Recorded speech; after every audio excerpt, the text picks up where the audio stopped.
sequence begins with the numbers 1, 1, 2, 3, 5, 8, 13, 21, 34, and continues indefinitely. Each number is obtained by adding the last two digits together. If we were to take a perfect or golden rectangle, break it down into smaller squares based on Fibonacci's sequence, and divide each with an arc, the patterns begin to take shape. We begin to see Fibonacci's spiral. The spiral in and of itself is insignificant. Its importance is revealed in where we find it. Take, for example, the sunflower. The display of its florets are in perfect spirals of 55, 34, and 21, the sequence of Fibonacci. The fruitlets of the pineapple create the same spiral based on the sequence. The pine cone does the same. As currents move through the ocean and the tide rolls onto the shore, the waves that bring in the tide curve into a spiral that can be mathematically diagrammed onto a plot at the points 1, 1, 2, 3, 5, 8, 13, 21, 34, and 55. Buds on trees, sand dollars, starfish, petals on flowers, and especially the nautilus shell are formed with this exact same blueprint. With each segment of growth, the nautilus adds to itself one more value on Fibonacci's scale. This blueprint can be seen around us on a small scale every day, but the greatest example of all is directly above our heads. At an average of 100,000 light years across, even the spiral of the galaxies above us are formed with the exact design that the tiny shell is formed.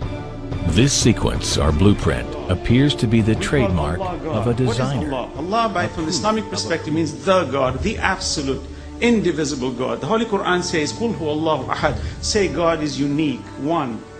Allahu samad. God is independent. Nothing depends. He depends on nothing. Everything depends on Him.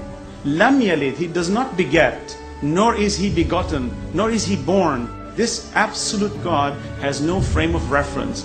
Frame of reference implies something that is bound within time, matter, and space. The problem with these arguments is we keep constantly debating on the issue of bringing God to the relative world. The relative world cannot exist without an absolute creator, and that's the argument. You keep arguing on the issue of God in the relative sense. God is not transient. He is the necessary existent. We are the transient existent.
An absolute cannot be defined, but we understand it indirectly, for this relative universe can never exist without an absolute creator.